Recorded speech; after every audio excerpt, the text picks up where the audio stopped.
بسم اللہ الرحمن الرحیم۔ السلام علیکم ورحمۃ اللہ وبرکاتہ۔ تمام معزز سامعین و ناظرین کو انفارمیشن پوائنٹ کے پلیٹ فارم پر ایک دفعہ پھر سے خوش آمدید کہتے ہیں۔ سامعین و ناظرین، ہماری آج کی ویڈیو کے اندر ہم جانیں گے بیماری کو دور کرنے کا وظیفہ۔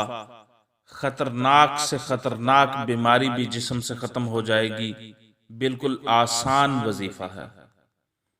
تو وظیفہ یہ ہے، بیماری کو دور کرنے کا وظیفہ ہے اور خطرناک سے خطرناک بیماری کو جسم سے دور کرنے کا۔ روزانہ صبح و شام 101 مرتبہ یا سلام یا اللہ، روزانہ صبح و شام 101 مرتبہ یا سلام یا اللہ اس کا ورد کرنا ہے۔ اول و آخر کم از کم 1 مرتبہ درود شریف بھی پڑھ لیں۔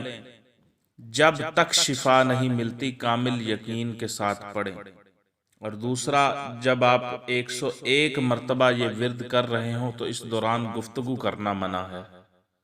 روزانہ صبح و شام 101 مرتبہ یا سلام یا اللہ یہ پڑھنا ہے، صبح کو بھی شام کو بھی، اور اول آخر کم از کم 1 مرتبہ درود پاک پڑھنا ہے۔ جب تک شفا نہیں ملتی کامل یقین کے ساتھ پڑھیں، انشاءاللہ اللہ پاک شفا عطا کرے گا، جسم سے بیماری کو دور کرے گا، اور خطرناک سے خطرناک بیماری بھی انشاءاللہ تبارک و تعالی جسم سے دور ہو جائے گی۔ اور جب یہ وظیفہ پڑھ رہے ہوں تو اس دوران کوئی بھی بات نہیں کرنی، گفتگو نہیں کرنی، بلکہ مسلسل اس کو پڑھنا ہے۔ یہ بات آپ ذہن نشین رکھیں۔